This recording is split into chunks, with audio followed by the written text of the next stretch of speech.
balima lamɛnnikɛlaw an ka foli bɛ aw bɛɛ lajɛlen ye an bɛ aw fo aw ka lamɛnni la k'aw bisimila an ka nin kɛnɛ kɛrɛnkɛrɛnnen nin kan bi n'o ye VOA Banbara ka jɛmukan kɛrɛnkɛrɛnnen ye n'a kɛnɛ an bɛna sigi ka kuma sifinw olu ka taabolo kan Mali jamana kɔnɔna na ani u ka taabolo Mali jamana ɲɛtaw kan yaasa an bɛ se ka baro nin kɛ an ye wele bila an ka mɔgɔba fila ma a fɔlɔfɔlɔ o ye Ousmane Diallo ye ale ye Amicale des anciens du service national des jeunes au président ye ani a ka danga n'o ye an balimamuso Fadimata Tarawele ye an n'olu de bɛna nin barokɛla in sigi bi tarata donya in na ka tɛmɛ ni kuma ye kɔlɔsi ye a yira an na k'a fɔ ko an bɛ waati min na ko sisan denmisɛnninw ka taabolo n'o ye sifinw ye olu ka taabolo a gɛlɛyalen don Mali la kosɛbɛ somɔgɔ caman ani mɔgɔ caman olu bɛ kumaw la u ka kow la sabila a yirala k'a fɔ ko fɛn min ye bɔlɔlɔ fɛn siraw ani telefɔniw ni fɛnw sifinw caman connectelen bɛ o de kan sisan o réseaux sociaux ko ninnu o nalen bɛ ni ko camanba ye a kɛlen bɛ ka kɛ sababu ye ka u bɔ u ka baaraw kan k'u bɔ u ka siraw kan k'u b'u ka hakilinaw kan yaasa ka se ka misali di mɔgɔw ma a taabolo kan ani solution jumɛn bɛ se ka sɔrɔ a la n'a bɛ se ka kɛ fayida ye denmisɛnninw yɛrɛ ma o tuma an bɛ ɲɛsin an ka invitew ma ka foli k'u ye k'u bisimila an ka kɛnɛ kan Ousmane Diallo awa kuma b'i bolo. Bon Karatu ani Wura an bɛ foli di i ma voix de l'Amérique voix Banbara émission u ye invitation mun ci an ma SNJ ma ne ni n balimamuso ni n compagnon don Fadimata Tarawele ale ye secrétaire chargé des questions juridiques ye donc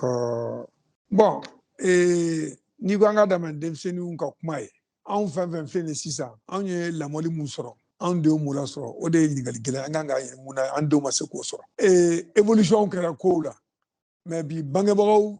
ɲɛsinnen bɛ kɔɔri ma mun tɛ denw na marali de et puis n'i ye du ta bi fɔlɔ du bɛ sigilen cogo min ani sisan du bɛ sigilen cogo min kelen tɛ fɔlɔ mamuso bɛ yen mɔkɛ bɛ yen tɛnɛmuso bɛ yen kɔrɔ bɛ yen dɔgɔ bɛ yen bɛnkɛ bɛ yen bon sisan bɛɛ ko n ka muso furu ni muso ni denw ka taa sigi bɛɛ bɛ bɔ depuis sɔgɔma ka taa baarakɛyɔrɔ la denw bɛ taa ekɔli la aw bɛ na ɲɔgɔn kunbɛn 19h 20h so bɛɛ sɛgɛnnen don aw b'aw wuli ten aw bɛ semaine bɛɛ k'o la dimanche Bamakɔ yan Mali kɔnɔ dimanche kɔɲɔ sibiri wula kɔɲɔ dimanche kɔɲɔ a ka dɔgɔ kari mun na weekend mun na ni mɔgɔw tɛ taa ni ɲɛnajɛw la donc ne kɔni hakili la bangebaaw de kan ka ɲininka ko la et puis éducation mun dira anw ma lamɔli mun dira anw dɛsɛra ka o kɛ an denw na problème bɛ bi ne kɔni fɛ denmisɛnninw ka kunko tɛ dɛ denmisɛnninw ka lamaribaliya ye anw de nɔ ye an bangebaaw de voilà n b'o kuma daminɛ n'o kuma ye fɔlɔ. Donc n'i ye ka kuma faamuya misali la somɔgɔw n'olu ye bangebagaw ye olu kɛlen bɛ k'u bolo bɔ sisan denmisɛnninw ka ladamukow a n'a ko camanw siraw kan ka u tolen b'u yɛrɛ ma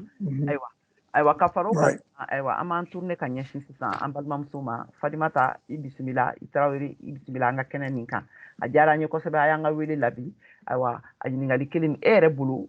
mun de nana ni denmisɛnnin sifin ninnu ka nin taabolo ninnu ye an bɛ waati minnu na sisan. Ne kɔni bolo n bɛna mun fara Bubu Jalo ta kan o ye a y'a fɔ cogoya min na komi fɔlɔfɔlɔ bangebaaw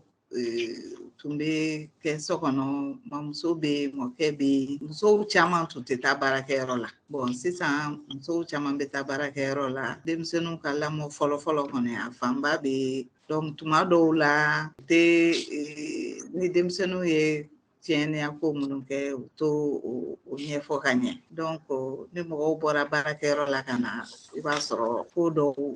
ma kɛ ka ɲɛ donc denmisɛnninw tɛ bilasira kosɛbɛ depuis à bas âge donc ne kɔni bolo o défaut bɛ yen. VOA Afrique ni VOA Afrique ye buna adamadenw lafiyara kunnafoniko la. D'accord ayiwa o diyara an ye ka tɛmɛ ni halisa an ka baro ni kɛnɛ ye kɔlɔsilikan wɛrɛ fɛnɛ bɛ yen nɔ ne bɛ se ka o fara aw ta nin kan k'o fɔ o ye komi Bubu y'a fɔ cogoya min na ani e yɛrɛ y'a fɔ cogoya min na fɔlɔ la anw ye denmisɛnninya kɛ an tun bɛ lakɔlɔsili an somɔgɔw fɛ an lakɔlɔsilen don famille bɛɛ fɛ an lakɔlɔsilen don hali communauté fɛ ekɔliso la n'o tun ye ekɔli ye denmisɛnninw ka ladamu tɔ a tun bɛ dafa a ka école maître de fɛ an nana ye laban ninnu na maître mana essayer k'a fɔ k'u bɛ hali denmisɛnninw ladamu somɔgɔw bɛ taa n'u ye polisiw la u bɛ taa n'u ye gendarmerie la o nana kɛ sababu fɛnɛ ye école maître y'u sen bɔ denmisɛnninw ka ladamuniko la denmisɛnnin bɛ boli ka bɔ nin du in kɔnɔ u bɛ boli ɲɔgɔn nɔfɛ u bɛ don du dɔ in kɔnɔ n'a ye kɔrɔ nɔgɔlen kɛ sisan k'a fɔ k'a bɛ boli ka taa du dɔ in kɔnɔ mɔgɔ dɔ bɛ sɔrɔ yen min b'a minɛ a bolitɔ k'a kunbɛn ni somɔgɔw nana nɔfɛ ko k'a kɛra cogo di n'a ko k'a b'a essayer k'a bɛ fɛn dɔrɔn dɔ b'a sɔrɔ yen nɔ mun bɛ a corriger o bɛɛ dabila la sisan mun de nana n'o bɛɛ dabilali ye sisan aw yɛrɛ hakilina na an ka jamana kɔnɔna na Mali jamana kɔnɔna na ani fana mun de bɛ se ka kɛ sisan ka segin kɔ ka se ka nin ko ninnu ka a bila ka na tuguni a nɔ la. Bon Kayatu anw ka démocratie ko kuma a kɛra a ma k'an ka valeurs kan o fana kɛra koba ye an wulila ko démocratie tubabu jamana ta bɛ kɛ cogo min o kɛra anw ta kan alors anw ka société tɛ ten o ye problème ba dɔ ye démocratie nalen u na ko ministère de la promotion de la femme et de l'enfant du yɛrɛ sigilen bɛ muso ni den kan ministère créera tɔnsigiw kɛra diɲɛ fan bɛɛ fɛ ka an ka jamanaw bila ka fɛnw accordé ka u signé ka sɔrɔ a tɛ adapté an ka jamana an ka société cogo la e filɛ ka gosiliko min fɔ école la anw juma bɛ k'an ma gosi mais mun nana n'a fɔra ko droit des enfants ko de y'a kɛ u y'a sɛbɛn ko denmisɛnnin tɛ bugɔ bon ni muso hakili sigilen mun yɛrɛ tɛ a ma fɔ bi ko muso ni cɛw ye kelen ye est ce que anw ka danbe est ce que anw ka jamana société sigicogo ye mais accord bɛ signé du yɛrɛ sigilen bɛ muso ni den kan n'a fɔra muso n'a ka droit den yɛrɛ fana n'a ka droit est-ce que d'où vient tout? C'est ça aussi la grande question. Parce que den b'a fɔ ba ɲɛna sa ko droit fɛn min bɛ kɛ fara ye jamanaw na denw yɛrɛ bɛ droit ko kuma fɔ bi a bɛ f'i ye école la ko droit bɛ den bolo nin bɛ den bolo ba fana musow fana caman bɛ k'i kɔgɔ da cɛw kɔgɔ la bi ko droit b'an bolo droit des femmes, droit de ceci, droit de cela. Mais c'est pas adapté à nos réalités. C'est ça. On est kuma tiɲɛ ye. An ka segin encore an ka ko tun bɛ cogo min na an ka segin encore a ma fɔ muso ye jɔn ye a ma fɔ den ye jɔn ye. Mais ladamu cogo n'an ma segin encore jamana in an b'a k'a bɛ nɔgɔya tuma o tuma a ma se a tuma ma fɔlɔ dɛ. O ye ne ka kuma ye. Ayiwa basi tɛ bebe e hakilina ye mun y'a la bubu kumana sisan Usman kumana sisan ko hakɛ ko minnu nana ne o hakɛ sariya ko ninnu nana ka jɔ denw ye ka tila ka jɔ musow ye k'olu de nana ni nin ko ninnu camanba ye yala e fana hakilina y'o ye e bɛ mun de sɔrɔ ka fɔ o ko kan o taabolo kan. Ne bolo c'est vrai que an bɛɛ tɛ an ka période tɛ kelen ye kosɛbɛ donc o ko ninnu nalen a y'a to faamuyali wɛrɛ nana denmisɛnninw hakili la mun tɛ a fɛ ka ladamuni kɛ quoi. Donc comme i y'a fɔ cogoya min na ne kɔni bolo denmisɛnnin ninnu insécurité bonyali de kama sisan nɔ mɔgɔw bɛ denmisɛnninw koron so kɔnɔ u tɛ boli ka taa so wɛrɛw kɔnɔ k'a fɔ k'u bɛ taa lamɔ et autres insécurité de bonyana jamana kɔnɔ bon o bɛɛ bɛ na ni jamana bɛ taabolo min kan sisan. Parce que n kana ni halisa ɲininkali ye parce que bubu ye kuma min na kun sisan a nana ni hakɛko in de ye n'i ye ne yɛrɛ ɲininka hakɛko min filɛ nin ye tan ne bolo peut-être hakɛko a ma faamuya de est ce que a faamuyara parce que hakɛ ninnu minnu filɛ nin ye tan ne bɛ se k'a fɔ kabi kɔrɔlen na hakɛ ninnu bɛ yen n'i y'a lajɛ hali kɔrɔlenw kɔnɔ n'an y'a lajɛ sisan hali an ka fɔlɔfɔlɔ fɛnw tun sigilen don communauté kun sigilen don cogoya min na bɛɛ de n'i jɔyɔrɔ tun don k'a fa a kɔnɔ bɛɛ n'i jɔyɔrɔ de tun don hakɛko minnu n'u nana sa ka na tigɛ k'a bila je pense que u y'a bila papier de kan dɔrɔn k'a schématiser k'a dafa n'o tɛ mɔgɔ tɛ se k'a fɔ ko jɔyɔrɔ tun tɛ hakɛ tɛ muso bolo an ka farafin communauté ninnu kɔnɔ mɔgɔ tɛ se k'a fɔ fana ko hakɛ tɛ denmisɛnninw fana bolo mais bɛɛ n'i jɔyɔrɔ de tun don i tun kan ka dan ye o fana ka fara o kan n'a kun fɔra sisan ko ka na ni ladamu ta sira ye ka ladamu ko ɲuman di denmisɛnninw ma sira dɔw de tun bɛ yen nɔ mɔgɔw tun bɛ tɛmɛ o fɛ ne kɔni bolo peut-être est-ce que a ma kɛ komi sisan bɛɛ b'a fɔ nin ye n ta ye nin ye n ta ye nin bɔra n na n bɛ n jɔ n jɔyɔrɔ n bɛ n jɔ n ta kɔrɔ est-ce que o de ma na ni nin ko ninnu ye plutôt que k'a fɔ komi sisan ko hakɛ sariya kow don parce que hakɛ tun bɛ musow bolo dɛ du kɔnɔna na muso jɔyɔrɔ tun bɛ yen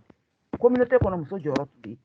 hali fɔlɔfɔlɔ la cɛw ka bulon kɔnɔna na musow jɔyɔrɔ tun bɛ yen Mbalma nga foli bawi ne Sanusi Jaraye ne entrepreneur ne be amba fo jemu kan la me sibiru o sibiri wala nege nya duru ka se nege nya woroma VOA Afrique mbalma o ay VOA Afrique la me.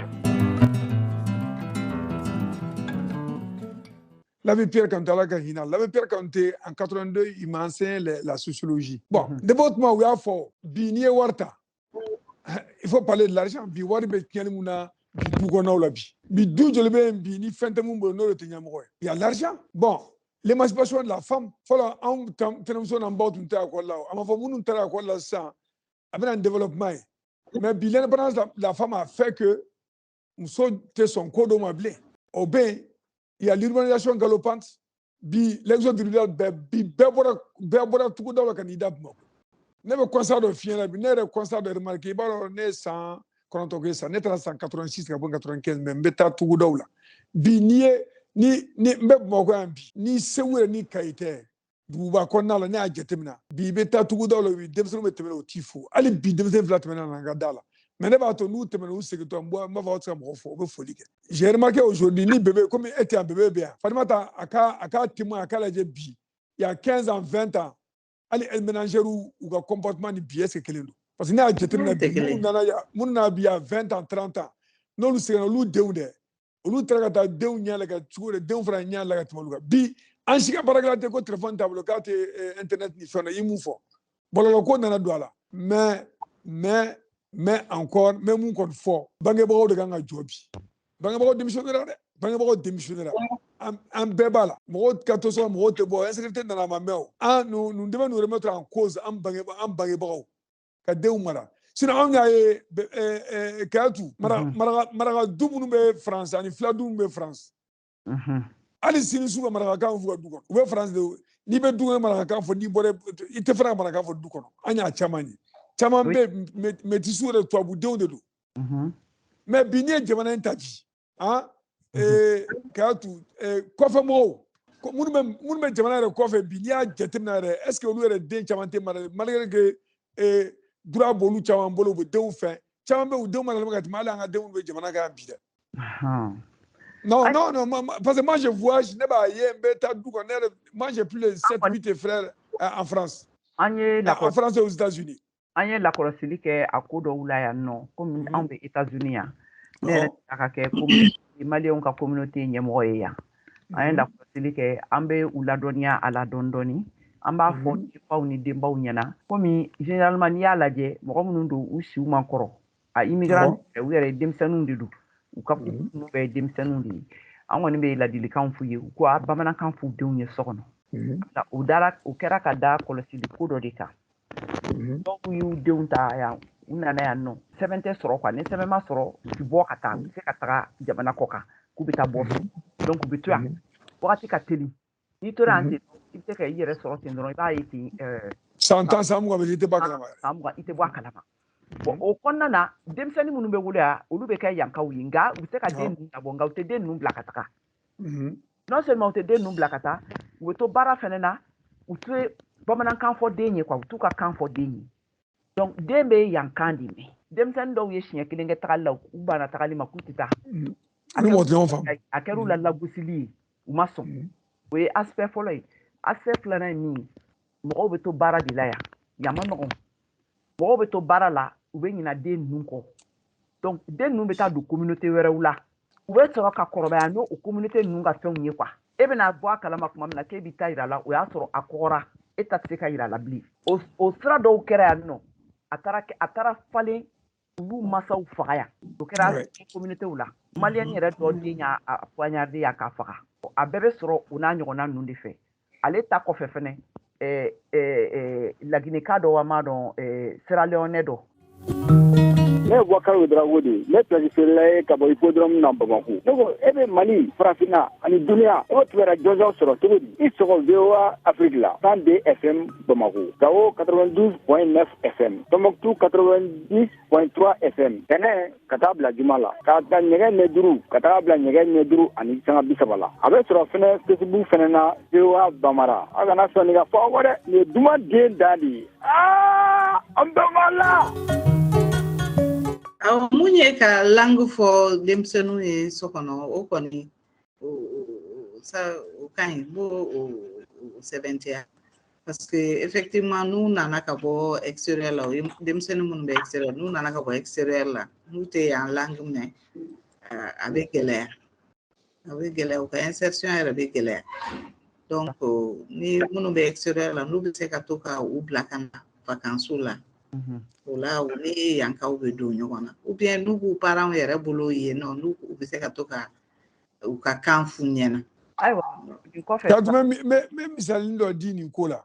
nya jatemna abe santani ko bo me famille ça fo nani do ni ube France de mais ni demsone de fu so ro bana no lycée là faut ka bac so sino teta nya yo lu fa solution ga bedon sigine ga ta wi stramna parce que ya jatemna ga foni don sera collège ni femme adolescence la dro be tama kuna ko fin ne be famille do unu de on na be mo woro la shegi bo mais ben na comme nous de fu so na 10e 11e terminale et puis école publique matano liberté là école publique la fait bouam de la école publique là utla ka bac soro ka sengata kam nu tara do tla fo do be barala sa parce que abe santane ko bo ni famille sama be e marka afin ko nala peut-être Amérique awde to kuma wadem suru be barala suna France ka ko kuma maraka ni babala ni flakana de jan ko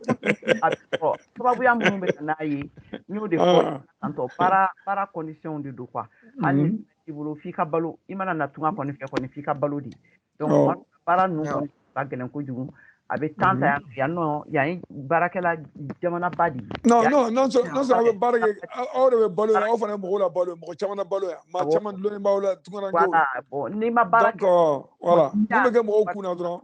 voilà oda ga ne be kuma do fok mabe tungana ngeu mo fo comme émission do awga émission me la me tungana ngeu Mali hami bula chogomi na 10% mais amun be mala na 10% Mali situation na kete atekete parce que wala donia ife ka mai wala doni ko sebea non ngo tuwaran kew jamana jora bula ni mu somo kima ko ni go mu somo mangena wala ni bete ba ube kogo kebo barkelo buta war chikana France bete Amérique bete bete pour que famille soutenue et puis jamana de tableau ni ya ta fo fanga dafiru ni jamana korafa la fin do kera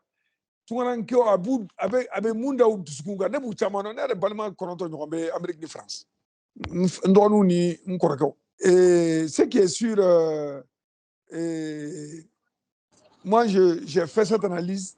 quoi fa mo jamana hami mbula na tume amunu be mal na tumba ona atekete parce que amunu be ande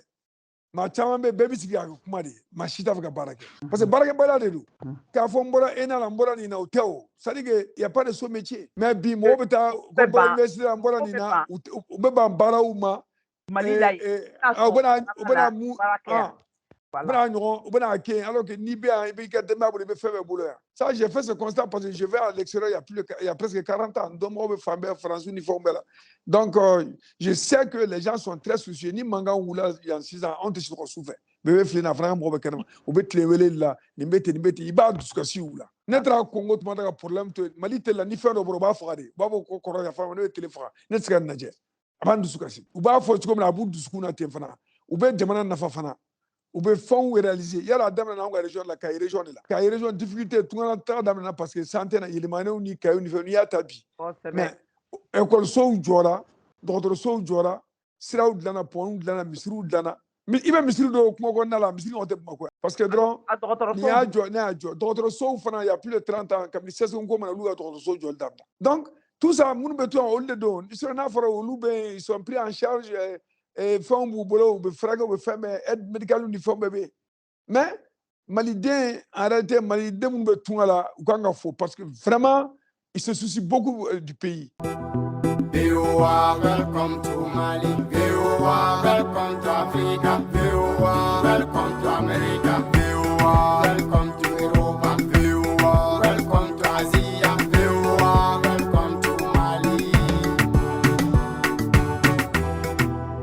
Modo bora Mali ko sayna kana unena ku bora Bamako ko kana ku Bamako nogolendu ko yoro be no ko yoro be nyama demsani shifiu ni ye population jatemine Mali konnana ame domine ko bi imana kemesara o kemesara ta jate u ya yira ka fo ko 10,7 ani duru olu de ye sifinw ye a cɛ la donc u ka ca ni bɛɛ ye fanga bi olu de la jamana avenir ye olu de ye i mana lajɛ sisan secteur o secteur la bɛɛ kan ka sɔrɔ a yɔrɔ la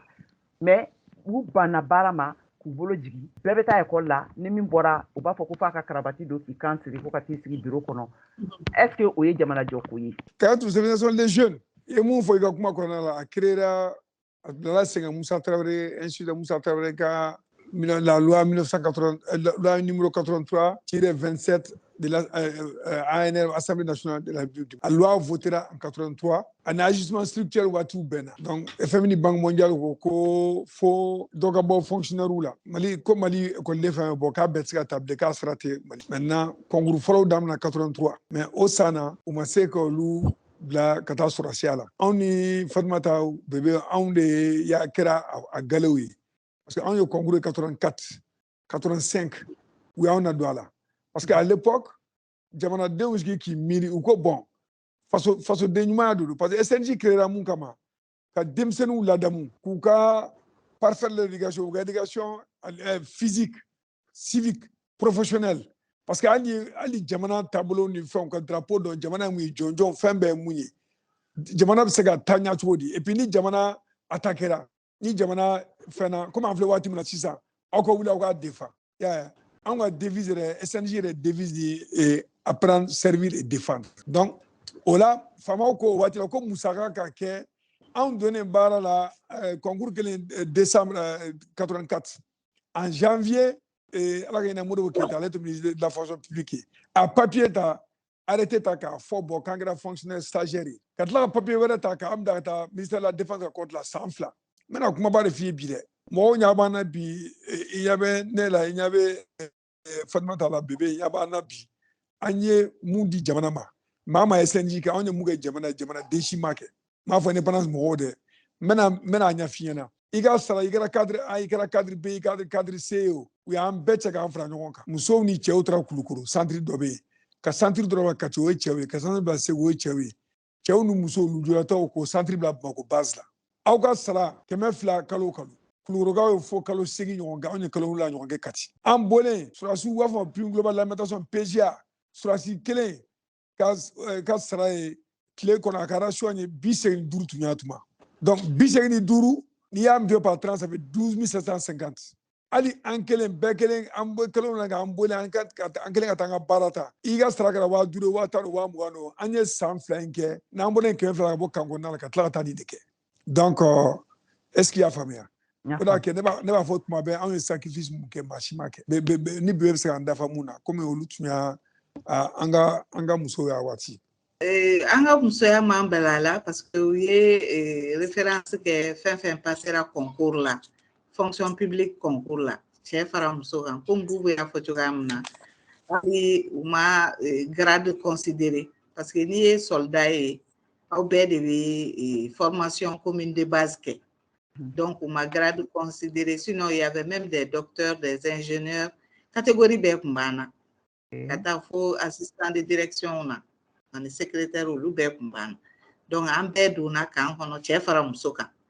donc u ye musow tila groupe ni ɲɔgɔn cɛ musow minnu tun ka kɛnɛ quoi minnu aptilen don sinon minnu tun ye lujuratɔ ani muso kɔnɔma olu tora Bamakɔ olu formera sur place Bamakɔ yan nɔ mais u fɛnɛ tun bɛ taa tous les jours instruction civique ni fɛn ninnu armement fɛn u y'a bɛɛ kɛ an ye fɛn fɛn kɛ kan kɔnɔ u y'a bɛɛ kɛ mais pratique physique u m'o de kɛ. VOA Afrique kuma laseso kelen min bɛ kunnafoni tɛntɛn ni k'a fɛsɛfɛsɛ ka kungun n'a ɲɛɲɛ bɔ ɲɔgɔn na ni ka sɔrɔ ka kisɛ la k'i ka jɛlen di aw ma. Mali ni Burkina ka kɛlɛ 85 u ye anw bɔra a ma mɛn dɔrɔn n'o an ma mɛn dɔrɔn o kɛra u ye bɛɛ wele ka na bon n'i ye Bamakɔ yɔrɔ fɛn fɛn ta service da pont kelen tun bɛ Bamakɔ a waati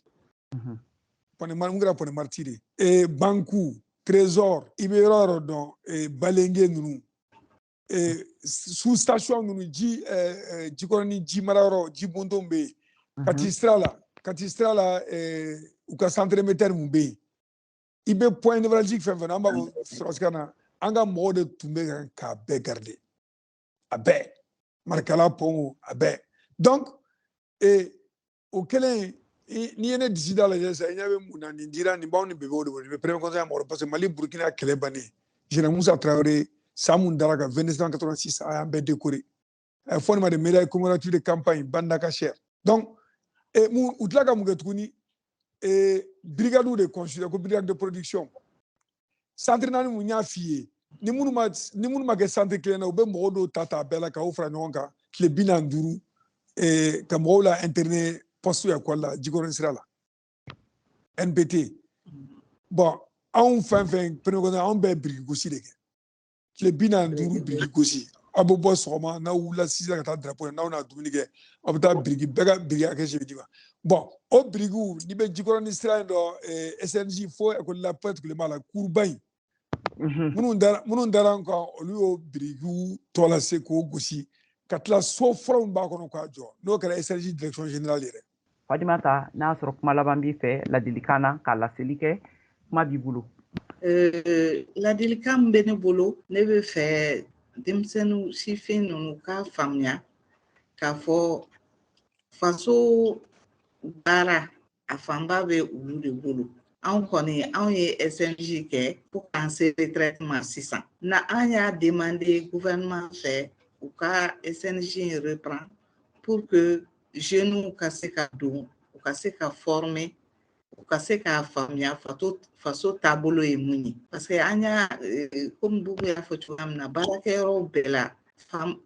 baarakɛyɔrɔ chef de service bɛɛ y'a remarqué k'a fɔ minnu ye SNJ kɛ ani minnu ye SNJ kɛ u taabolow tɛ kelen ye et puis u ka baara kɛcogow tɛ kelen ye u ka comportement tɛ kelen ye quoi disons baarakɛyɔrɔ la donc nafaba de bɛ SNJ in na o de ye ne ka kuma ye kuma b'i bolo bon Farimata mun fɔ réserviste ko an hakili b'a la an hakili sigilen b'a kan ko président transition bɛna papier signer parce que réserviste tɛ minnu ye fini dɔrɔn ta o réserve ye faso den bɛɛ de ye mais minnu ye fini ta olu bɛ bila olu ɲɛ de sinon ni jamana bɛ bolola bɛɛ de ka kan bɛɛ de kan ka faso dɛmɛ ka faso kuma bɔ est ce que y'a faamuya o ko bɛ yen bon jamana in an ka fɛn dɔ bila an kunna américain tɛ na français tɛ na allemand tɛ na k'an bɔ an bɛ problème na e b'a dɔn ne b'a dɔn Fatumata b'a dɔn bébé ko Mali bi plus de 70% a bɛɛ sifin de sifin dɔ ka bila baara la bi sifin ka bila baara la Mali Kayatu Mali tɛ fantan jamana dɛ office Niger dɔrɔn même misala di plus de 2 millions d'hectares aménageables an b'a 145 000 an b'a 200 000 office Niger office Segu t'o la office Mopti t'o la Lafabi bin t'o la ne yɛrɛ ne Lafabi ye 2009 n'i y'a bɛ k'i ɲɛna k'i bɛ Hollande i bɛ pɛrɛdi tubabu u b'u fɔ ko pɛrɛdi i bɛ a ye ka taa de f'i y'a da a bɛɛ i bɛ bagan faso bɛɛ y'a kɔnɔ donc Selenge bɛ yen Seyide Talo bɛ yen Seyide Jene bɛ yen donc mɔgɔw kan ka bila baara la office filɛ nin ye sisan ka denmisɛnninw bila ka taa baara kɛ APEJ delila ka mɔgɔ dɔw bila ka taa olu filɛ nin ye olu mana tuguni o parce que subvention dun ka fɛn caman kɛr'u ye bon fo maliyɛnw k'a dɔn k'a fɔ foyi t'an bɔ c'est à dire que maliyɛnw de bɛ an bɔ depuis crise min na depuis 2012 maa si sera maaw bɛna an dɛmɛ an yɛrɛ de kan k'an jɔ an yɛrɛ o ye kuma fɔlɔ ye Kayatu n bɛ n ka kuma laban ni mun ye Mali maliyɛnw an ka kɛ an ka jamana fɛ an ka bɔ tan ɲini na voilà o ye ne ka kuma laban ye an bɛ aw fo voilà ala ka waati wɛrɛ yira folikan lase aw ma aw ka an ka wele jaabili na ka an lamɛnbagaw fana k'u fo ka bɛɛ lajɛlen fo ka fɔ aw ɲɛna ni jɛmukan ye VOA Banbara ka jɛmukan kɛrɛnkɛrɛnnen ye n'a bɛ tɛmɛ tarata donyaw fɛ donc a bi ta ni a labɛnw kɛra Cheick Thiero ani Senem Keyita fɛ awa ne Kayatu Tarawele yɛrɛ de ye a laseli kɛ an ka invité olu tun ye an balimamuso Fadimata Tarawele ye ani Ousmane Boubou Diallo na olu ye amicale des anciens du service national des jeunes du Mali u y'an ka wele jaabi an b'a foli kɛ u ye o kuma a k'an bɛn waati wɛrɛ aw ni ce aw ka kulomajɔ la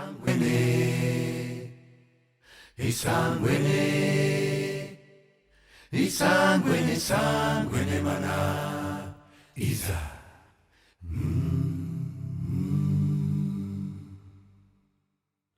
Ingeloyo Lisangwe mana Ingeloyo mana Yamina lisangwina yumana Sizulu chabole luo Sizulu chabole luo Sizulu chabole